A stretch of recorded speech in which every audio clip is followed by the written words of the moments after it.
Hello there, everyone. My name is James, and I am the creator of the Raven of the Scythe fantasy pen and paper role playing game. If you are interested or would like to check it out, you can download Raven of the Scythe. It's available for free right now at drivethroughrpg.com. And thank you very much for tuning in. If you have been following my channel on YouTube for a while, I know that a few of you have. If you are brand new, or maybe you're watching this on SoundCloud, that's something I'm trying new this time around. So if you are watching this on YouTube, of course you can check it out on SoundCloud. If you're just finding this out about this on SoundCloud, you can check out my YouTube channel. Vice versa, it's whatever you want, whatever is more convenient for you, the listener. So on this channel, we are going to be talking about role-playing, game design, world building, and my game, Raven of the Scythe. So with this very first introductory episode, what I want to do is explain a little bit about Raven of the Scythe, where it comes from, what's going on with this game, and why, if you haven't already, maybe you might want to check out Raven of the Scythe. So, first and foremost, I am a very longtime fan of pen and paper games. I got started, I think I was in I know for a fact I was in 7th grade when I got my first box set of Dungeons and Dragons. I found it at a yard sale, and I was immediately just enamored with this whole notion of like role-playing and creating a world and telling stories about these characters. So after that, it's been non-stop ever since. Like, I've played several different role-playing games. I've played in different settings. I've played several different iterations of Dungeons and Dragons. And so finally, a couple of years back, I decided I wanted to make my own role-playing game. It was kind of just something that I was interested in. I'd never done it before, and so I was fascinated by this concept of like, well, I love these games so much, how do you make a role-playing game?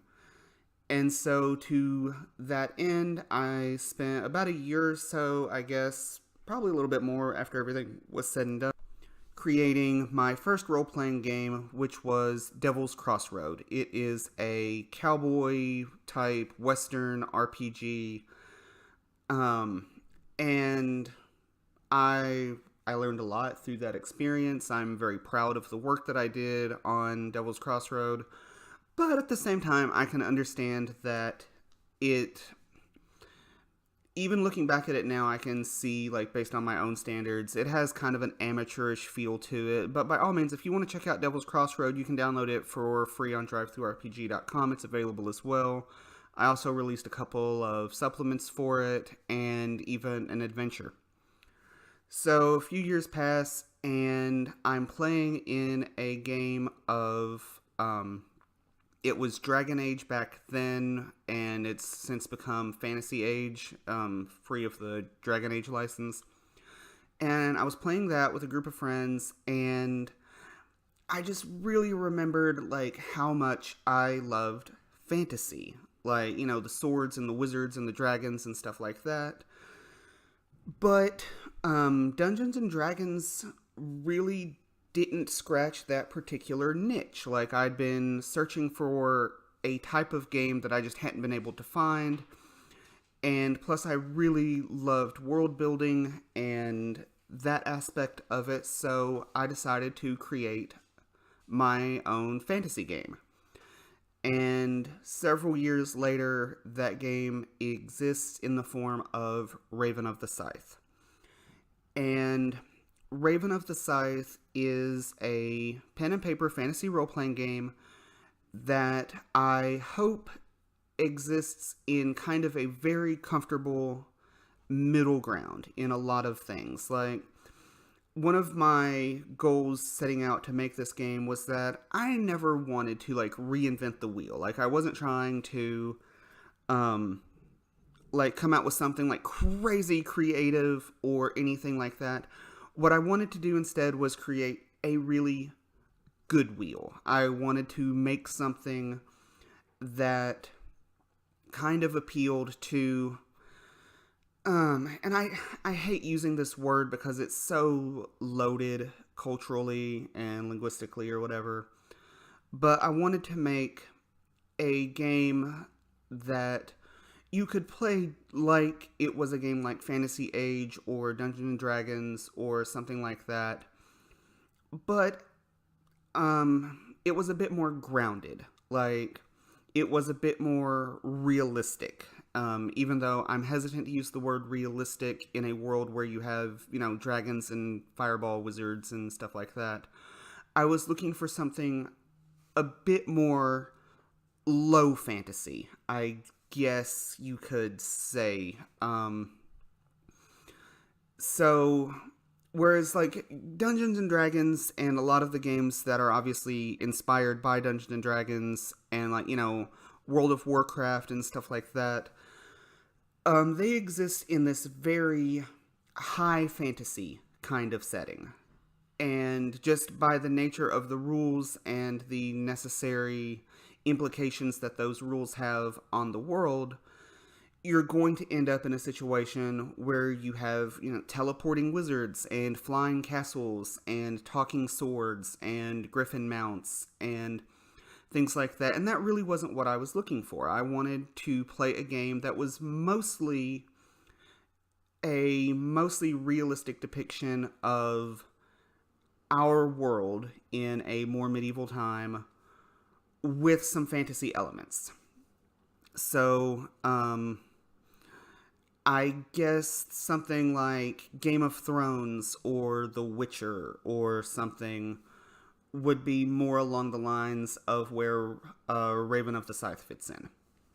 So that's what I was going for as far as tone goes, and to that end, I think that I was rather successful. Raven of the Scythe has become my favorite fantasy RPG, and I love running it, I love thinking about it, and I really want to share it with you, with the listener, with anyone who's interested in role-playing and maybe wants to try something a little bit more grounded, maybe a little bit more darker, without going into something like grimdark or something where you have, like vivid rules depictions of, bloody entrails spraying across the battlefield and stuff like that.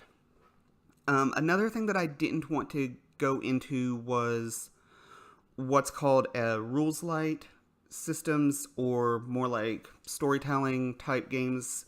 Because, okay, at its very, very core, role-playing is a cooperative storytelling endeavor. Like, that's just inevitable. But there's a certain category of games where it focuses more on the narrative aspects of the game than the mechanical systems of the game. And those games are great, and I love playing them from time to time, but that's not what I wanted to do. So, Raven of the Scythe, I would call it a rules medium system, but it's still very much a traditional pen and paper fantasy role-playing game. Like, you're going to have your character sheets, you're going to have ability scores, you're going to make attack rolls and roll for initiatives, and spend mana points to cast spells and stuff like that. So, the narrative aspect of the game never really supersedes the mechanics. Instead, I like to think of it as the mechanics facilitating the storytelling. And so those were kind of my design goals setting out with this game. So with all that being said, let's actually talk about Raven of the Scythe and what it offers and how it works. So, just like all traditional pen and paper role-playing games, the first step in Raven of the Scythe is to create a character. Character creation, in my opinion, is one of the most important part of a role-playing game, because it's during character creation that not only do you meet your character, like your in-game avatar, your alter ego within this game world, but it's also the first time that you get to interact with the rules that the rest of the game is going to work on. Like, so character creation is very, very important to me, and so I spent a lot of time working on the character creation in Raven of the Scythe. I wanted to make it very fast, very fluid, and also give you a really good look at who your character is through the mechanics of the game during the process of character creation. So, if you have the Raven of the Scythe core rulebook, the second chapter is character creation. And it's broken down into a convenient little character creation checklist.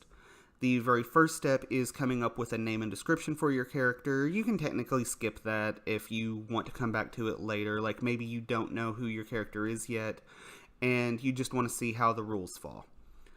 Your next step is going to be assigning your character's basic attributes. There are 6 scores in this game that are the fundamental core of your character. If you've played just about any other role-playing game, you'll be familiar with a lot of these terms. But in Raven of the Scythe, these 6 abilities or attributes are going to be agility, which is how fast you are, might, which is how strong you are, mind, which is how intuitive you are, how intelligent, however you want to say that. Perception relates to your character's skills of observation. Stamina is literally how tough your character is, and willpower represents your character's confidence and motivation. Your character gets 4 points that they can distribute among those 6 attributes, with 0 being a human average and 5 representing the maximum of human potential. It's at this step that you also encounter your first customization option. So, while I wanted the character creation system to be very fast and fluid, I also wanted you to be able to create a very wide variety of characters in this game. And one of the ways I did that was every step of the way there is going to be 1 or more customization option. And for attributes, if you choose to take this customization option, then you get to start the game with 5 attribute points rather than 4. The only caveat to that one is that you have to lower one of your attributes to a -1. So maybe your character is extraordinarily good in a lot of things, but they're also noticeably subpar in something else. I've heard this called dump stats before. So basically you're just picking a dump stat for your character. Then you're going to get into your compiled scores, and these are scores which are based off of your other scores. Things like guard, movement, initiative, hit points, determination, stuff like that. Like I said, I'm not really blazing any new trails here, but one thing that I do think is important to mention here is that for hit points, Raven of the Scythe is a classless, levelless game, so it's not like you're going to gain levels or anything like that. So what that means is that your character's hit points are going to stay pretty close to what they are when you first start your character-ish. There are some exceptions to this, and you can raise your hit points later on through certain means, but it's not a given. And the reason I did this was because there's this joke in the comic strip Giants in the Playground. Giant in the Playground. He did this webcomic that's been going on for forever. I think it's still going, actually, called Order of the Stick. And in one of those comic strips, there was a burning building, and their collected loot, treasure, whatever, was going to get burned up in the fire. And the rogue was like, no, I have to go get it. And the fighter tries to stop her and say, like, no, like, you can't go in there. It's too dangerous. And she's like, no, I have to go in there. I can't leave it. And he's like, no, like, it's dangerous. Like, the whole building's on fire. And she's like, no, look, dude, at my level, like, normal fire only does 1d6 points of damage. And I've got plenty of hit points. Like, I can do that many times over without really putting myself at any risk. And he's like, oh, okay, that makes sense. So, because she's got such high hit points at her level, she's able to just, walk back and forth, like, rather nonchalantly in and out of a burning building. That was supposed to be, like, this dramatic, like, centerpiece kind of thing. And I didn't want that. I wanted a game where you had to react and think rather realistically about situations like that. And no matter what, quote unquote level you are, a burning building is a dangerous situation. So, characters in Raven of the Scythe tend to keep their hit points around 20. There's some exceptions to that, but it's around 20. Which means, yeah, you could conceivably go back into a burning building if you wanted to, but that's not a situation that you would take lightly. You're not going to be thinking, oh, well, that's a mighty high cliff, but I've got enough hit points for the falling damage. I'll just jump off and keep running when I hit the bottom. No, like, characters in Raven of the Scythe can get hurt. They can get hurt by things like falling out of a second-story window, or falling off their horse, or catching on fire. And so because the amount of damage, or the number of hit points that an average human has available to them, does fall within an average, that let me design the world and the spells and the monsters in such a way that I never needed to escalate what I wanted to be dangerous. So if I've got a spell that I want to say, like, okay, this is a really super powerful spell because it does 4d8 points of damage, because I know most humans have around 20 points of damage, that spell is going to be dangerous no matter who I'm casting it on. Like, that's a very powerful spell, and it's going to remain a powerful spell. So you don't get into this sort of, like, high magic, like, arms race that you might get into if I had hit points that went up as your character's leveled. Something like that. The next section of Raven of the Scythe are your skills, and skills represent the basics of what your characters can do in-game. Most of the ways your characters interact with the world will be through their skills. There's a few of them. It's not an extensive skill list. Like, I've seen games like one of my favorite games, actually, Alternity by TSR. It's out of print now, but you can usually find it. It just has this massive skill list that takes the entire back of the character sheet, or even Chaosium's Call of Cthulhu. Just has a ton of different skills. And I opted to not go that route with Raven of the Scythe because I wanted to keep the skill list rather focused. I didn't want to overwhelm potentially new players coming into it who might not be all that keen on, like, the subtle nuances between, like, I don't know, like, an archery skill versus a thrown weapon skill or something like that. So I tried to combine skills as much as I could. There are definitely, some nuances, and there are some skills that, have more or less rules attached to them. But for the most part, I think it's a pretty concise skill list that you can kind of glance at and immediately understand what it does. And again, this is something for character creation that I was interested in because I wanted it to be a quick, almost intuitive process. When you actually get to character creation, the skill part of character creation, you get to pick 3 skills, and you get a training bonus of +2 in each of those 3 skills. So once again, very fast, very, like, I want my character to be good at this, and also this. But we also encounter customization options here again. There are two of them for skills, and one of them is called Focused. What that does is you sacrifice one of your skills, so your character only starts out with two skills, but instead of getting a +2 training bonus in both of them, one of them gets a +4 bonus.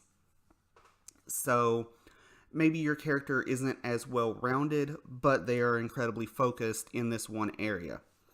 The other character option that you have here is called Jack of all trades, and with that one, instead of starting out with just the 3 skills with +2 in each of them, you get to start out with 5 skills with +2 in each of them.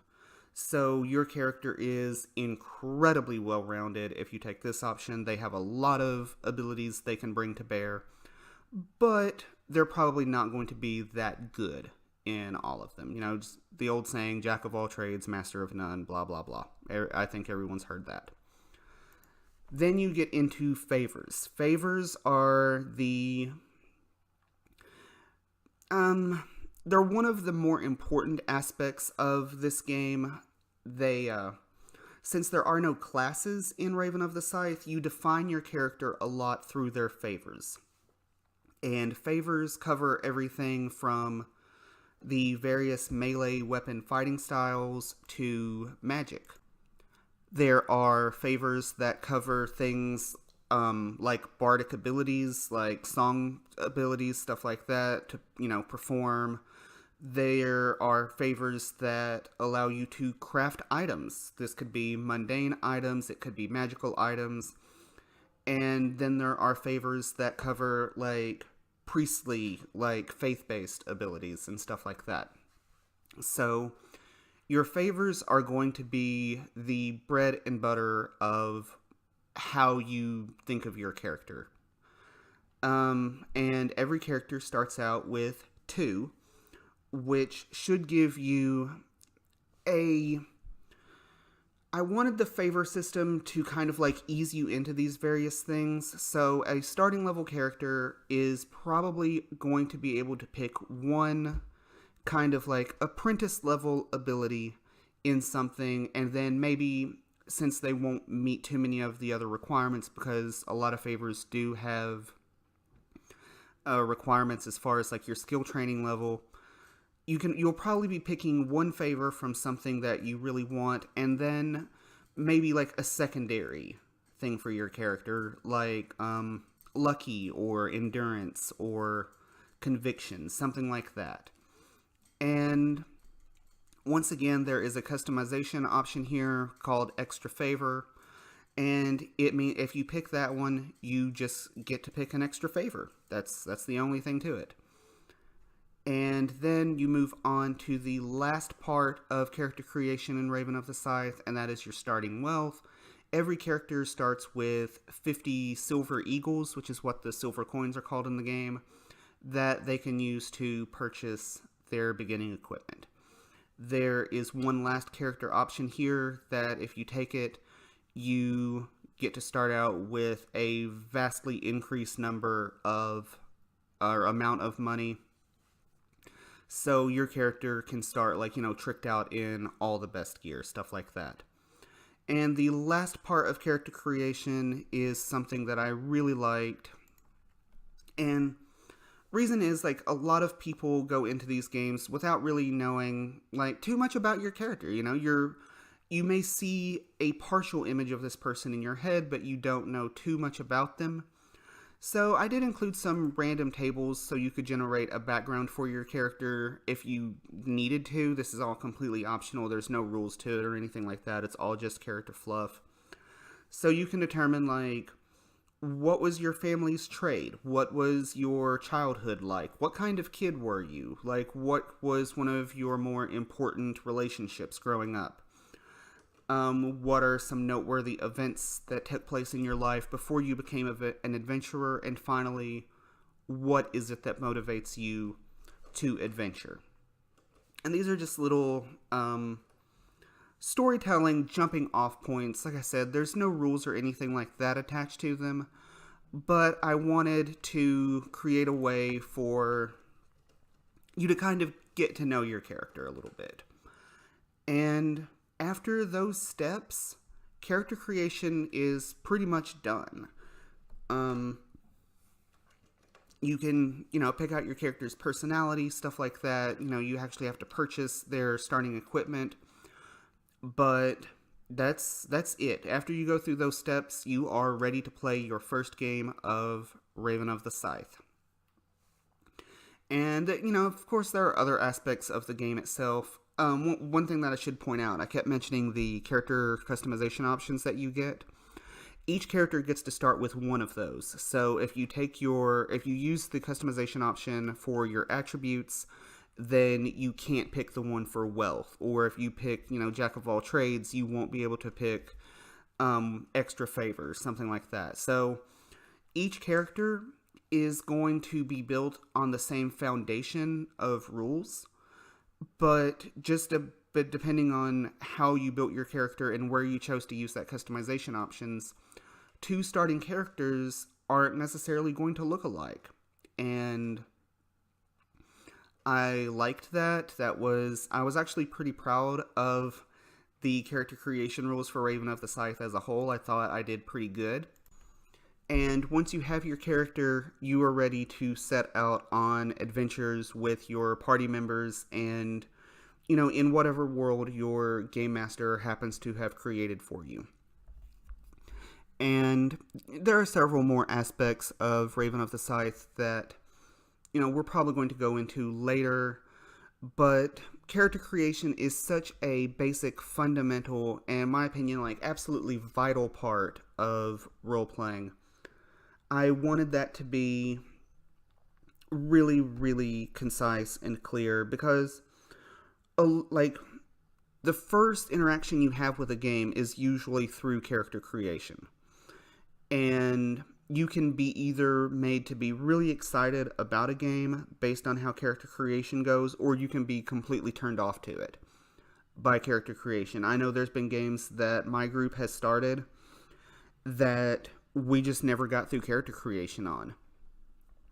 And if you are looking to get into a new game, like maybe as a game master, one of the first things that I would recommend you do is start making a character with the rules in the book, follow along with it and stuff like that, because that will usually answer a lot of questions that you have about the game and how the game's going to work. And plus, that way you'll be able to answer questions for your players whenever it comes time for them to make their very own characters.